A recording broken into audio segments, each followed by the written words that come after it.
Of all the sciences which interested the sons of men, none had such an attraction for the learned Professor von Baumgarten as psychology and the relations between mind and matter.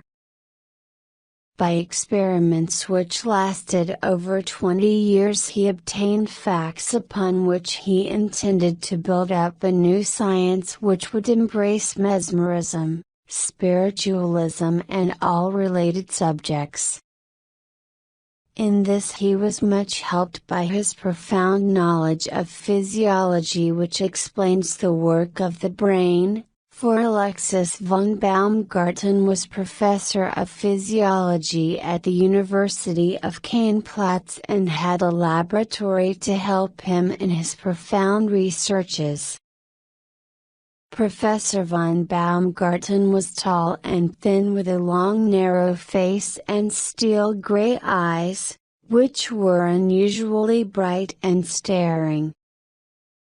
He was popular among the students, who often gathered round him after his lectures and listened enthusiastically to his strange theories. He often called for volunteers from them in order to conduct some experiment. So, there was hardly a fellow in the class who had not, at one time or another, been thrown into a mesmeric trance by his professor. Of all his students there was none who could be compared in enthusiasm with Fritz von Hartmann. He was a clever and hard-working fellow. Months before he had given his heart to young Elise, the blue-eyed, yellow-haired daughter of the professor. Although she was not indifferent to him either, he had never dared to propose to her. So, it would have been difficult for him to see his young lady if he had not made himself useful to the professor. By this means he frequently was asked to the old man's house, where he willingly agreed to be experimented upon in any way in the hope of receiving one glance from Elise or one touch of her little hand. To tell the truth, Fritz had a bad record in Caen-Platz. Never was there a scandal or a duel in which the young student wouldn't take a most active part. No one used more free and violent language, no one drank more, no one played cards more habitually, no one was more idle than he. No wonder that Madame the Professor did not like his presence in the house. As to the Professor, he was too much busy with his strange studies to form a definite opinion of the student.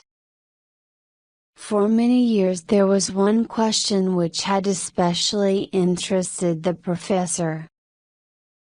100 times a day he asked himself whether it was possible for the human spirit to exist apart from the body for some time and then to return to it once again. There were many things which made him believe that it was possible for mind to exist apart from matter.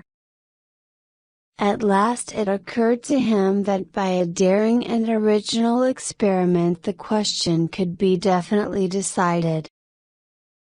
Shortly after the time when the idea of the experiment came to his head the professor was walking home after a long day in the laboratory, when he met a crowd of noisy students who had just come out of a beer house.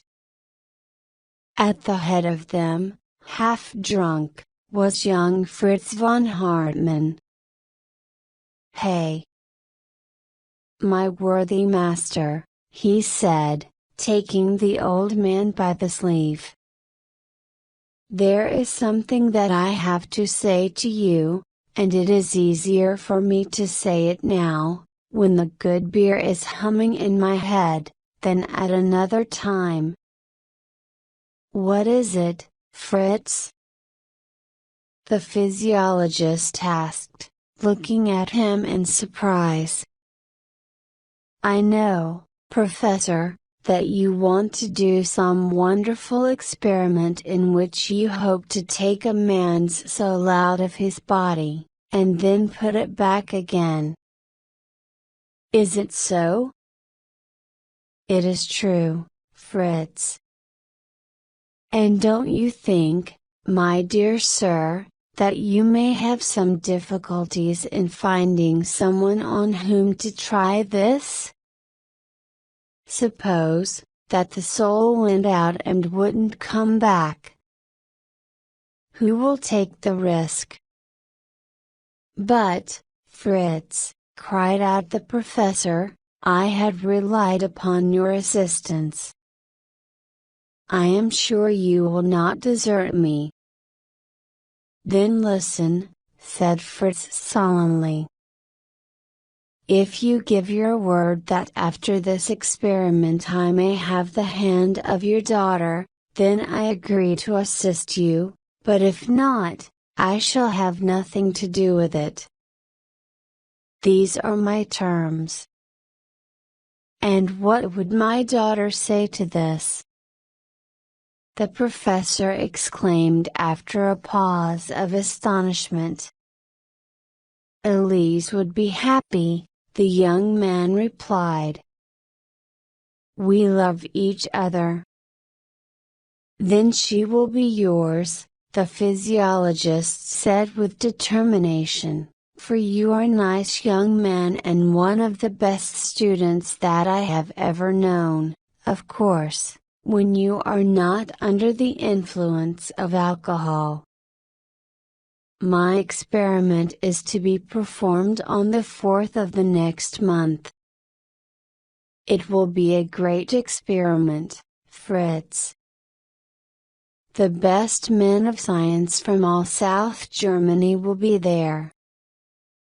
"I shall be punctual," the student said briefly. And so, the two parted. The professor was right when he spoke of the widespread interest excited by his new psychophysiological experiment. Long before the hour had arrived, the room was filled by a galaxy of talents. There was a storm of applause when Professor von Baumgarten and his assistant appeared upon the platform. The professor in a few well-chosen words explained what his hypothesis was and how he intended to test it. "I believe," he said, "that when a person is under the influence of mesmerism, his spirit is for some time released from his body. I therefore hope that upon mesmerizing my young friend here and then putting myself into a trance, our spirits may be able to communicate together, though our bodies lie still and inert. After a time, our spirits will return into our respective bodies and all will be as before. With your permission, we shall now proceed to make the experiment." The applause was renewed at this speech, and the audience settled down in silence. With a few rapid passes the professor mesmerized the young man who leaned back in his chair, pale and still. He then took a bright glass from his pocket, and by concentrating his gaze upon it and making a strong mental effort, he threw himself into the same condition. It was a strange and impressive sight to see the old man and the young sitting together in the same cataleptic condition. Had their souls left their bodies? That was the question which every one of the audiences asked himself. 5 minutes passed, and then 10, and then 15, and then 15 more, while the professor and his pupil sat stiff upon the platform. During that time not a sound was heard from the assembled scientists, but every eye was put upon the two pale faces, in search of the first signs of returning consciousness. Nearly an hour had passed before the patient watchers were rewarded. A flush came back to the cheeks of Professor von Baumgarten. The soul was coming back to its earthly tenement. Suddenly he stretched out his long thin arms, as one awakening from sleep, stood up from his chair and looked around him as though he hardly realized where he was. Tausendtuf! He exclaimed to the great astonishment of the audience. Where the hell am I then, and what on earth has occurred? Oh yes, I remember now. One of these mesmeric experiments. There is no result this time, for I remember nothing at all since I became unconscious. So you have had all your long journeys for nothing, my learned friends. And it was only a very good joke.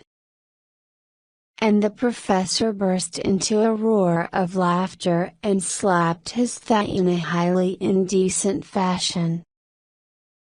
The audience got so angry at this unseemly behavior on the part of their host, that there might have been a big scandal, if not the interference of young Fritz von Hartmann, who had now recovered from his lethargy. Stepping to the front of the platform, the young man apologized for the behavior of his companion. I am sorry to say, he said, that he is a harum-scarum sort of fellow, although he seems so grave at the beginning of this experiment. He is still suffering from a mesmeric reaction, and hardly understands what he is saying. As for the experiment itself, I do not consider it to be a failure. My energy will now be devoted to finding some means by which spirits may be able to recall what occurs to them in their free state. And I hope that when I work this out I may have the pleasure of meeting you all once again in this hall and demonstrating to you the result. This address, coming from such a young student, caused considerable astonishment among the audience and they left the hall, making comparisons between him and his professor who was laughing heartily in the corner, by no means upset at the failure of the experiment. Now, although all these learned men were leaving the lecture room under the impression that they had seen nothing special, one of the most wonderful things in the whole history of the world had just occurred before their eyes. Professor had been quite correct in his theory that both his spirit and that of his pupil had been for a time absent from his body. But here a strange and unforeseen complication had occurred. On their return the spirit of Fritz von Hartmann entered the body of Alexis von Baumgarten, and that of Alexis von Baumgarten had taken up its place in the frame of Fritz von Hartmann. Hence the slang which came from the lips of the serious professor, and hence also the words and grave statements which fell from the frivolous student. It was an unprecedented event, yet no one knew of it, least of all those whom it concerned. The body of the professor made his way down to the Grunermann, which was one of the favorite places of the students, and ran waving his cane in the air, into the little room where a dozen of half-drunk young men was sitting. "Ha, ha! My boys," he shouted. "I knew I should find you here. Drink up, every one of you, and order what you like, for I'm going to treat you today." Had the green man who was depicted upon the signpost of that well-known inn suddenly marched into the room and called for a bottle of wine, the students could not have been more amazed than they were by this unexpected appearance of their respected professor. They were so astonished that for a minute or two they looked at him without being able to make any reply to his invitation. "Damn it!" shouted the professor angrily. "What the devil is the matter with you? You sit there like a set of stuck pigs staring at me." "What is it, then?" "It is the unexpected honor," muttered one of the students. "Honor? Nonsense!" said the professor. "Do you think that just because I was demonstrating mesmerism to a group of old fools, I am too proud to drink with my dear old friends? Beer, wine and schnapps, my boys, order what you like and put it all down to me. Never was there such an afternoon in the Gruner man." Soon the students lost their shyness in the presence of their professor. As for him, he shouted, he sang, he laughed and offered to run 100 yards against any member of the company. "Gentlemen," said the professor, standing up at the end of the table, "I must now explain to you what is the cause of this festivity. The fact is, my friends, that I hope very soon to be married." "Married!" cried out one of the students in astonishment. "Is Madame dead then?" "Madame? Who?" "Why, Madame von Baumgarten, of course." "Ha, ha!" laughed the professor. "I can see, then, that you know all about my former difficulties. No, she is not dead, but I have reason to believe that she will not oppose my marriage. And I hope you will come to my wedding, all of you. Here is to my little bride." And the professor waved his glass in the air. And so the fun went on, and each young fellow followed the professor's example and drank a toast to the girl of his heart. While all this festivity had been going on at the Gruner man, a very different scene took place in another place. Young Fritz von Hartmann with a grave face and reserved manners had walked out into the street and went slowly in the direction of the house of the professor. He was hurrying along when he saw two students. These youths, instead of raising their caps or showing any sign of respect, rushed at him, seized him by each arm and began dragging him along with them. "What is the matter?" roared von Hartmann. "Where are you taking me?" "To drink a bottle of wine with us," said the two students. "Come along." "That is an invitation which you have never refused." "I never heard of such insolence in my life." cried von Hartmann. "Let go my arms. You shall certainly be punished for this. Let me go, I say." "Oh, if you are ill-tempered, you may go where you like," the student said, releasing him. "We can do very well without you. I know you." "You'll pay for it," said von Hartmann furiously, and continued his way in the direction which he imagined to be his own home. Madame von Baumgarten, who was looking out of the window and wondering why her husband was late for dinner, was greatly astonished to see the young student come down the garden path with the air of one who is master of the situation. "Good day, sir," she greeted him gloomily, standing in the open doorway. "A very fine day indeed, Martha," answered the other. "Now, don't stand there like a statue, but get the dinner ready, for I am very hungry." "Martha." "Dinner!" cried out the lady, falling back in astonishment. "Yes, dinner, Martha, dinner!"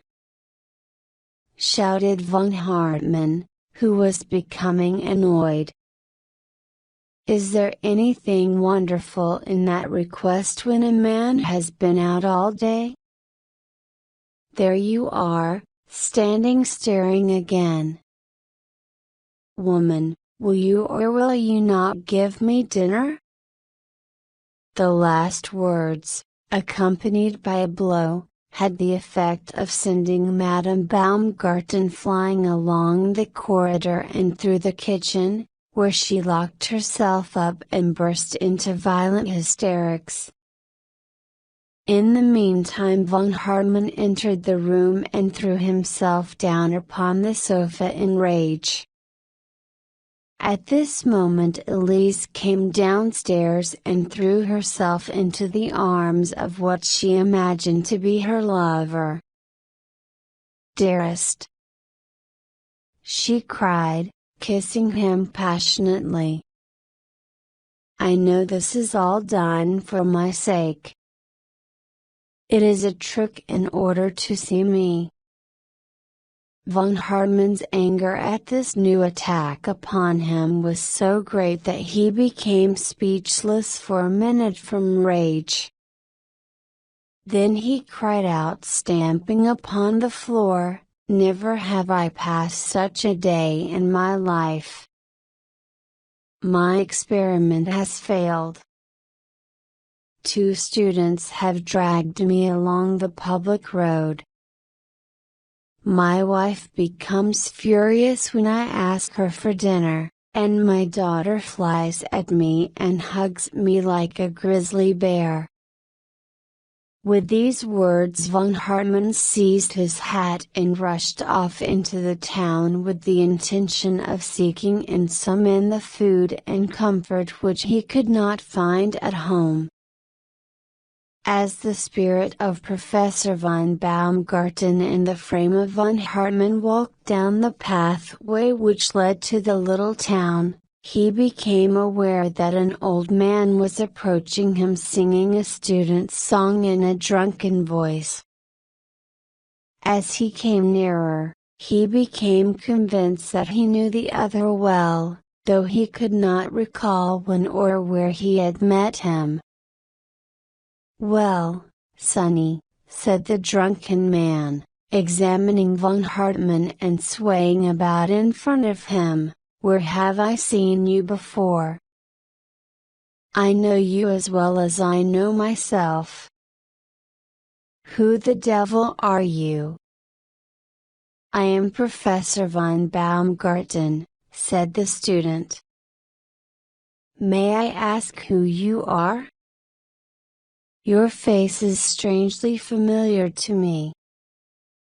"You should never tell lies, young man," said the other. "You're certainly not the professor, for he is an ugly old chap, and you are a big young fellow. As for myself, I am Fritz von Hartmann at your service." "You are certainly not," exclaimed the body of von Hartmann. "You may be his father. But hello, sir, are you aware that you are wearing my tie and my watch?" "Damn it!" cried out the other. "If these are not the trousers which I made last week, may I never taste beer again." At this moment Professor von Baumgarten chanced to see the reflection of his own face in a pool which the rain had left upon the road. To his astonishment he saw that his face was that of a youth, that his dress was that of a fashionable young student, and that in every way he did not look like himself.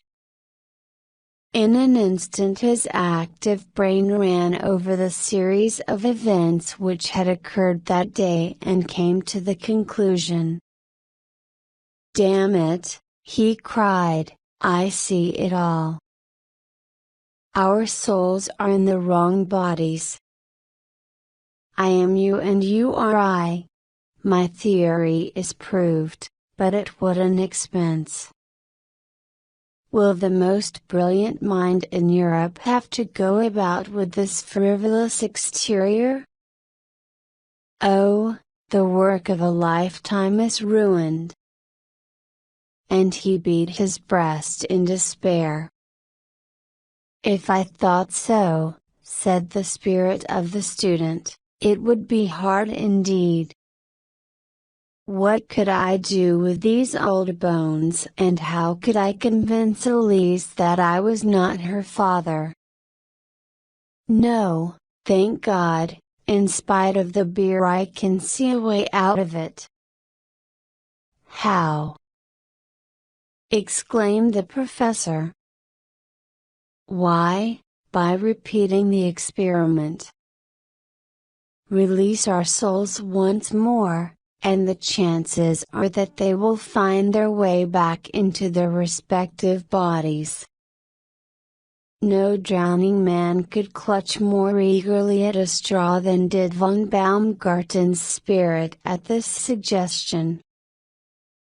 Some students and peasants who chanced to pass during the next hour were much amazed to see the old professor of physiology and his favorite student both sitting upon a very dirty bench and both completely insensible. Before the hour was up a big crowd had assembled, and they were discussing the necessity of sending for an ambulance, when the learned scientist opened his eyes and gazed around him.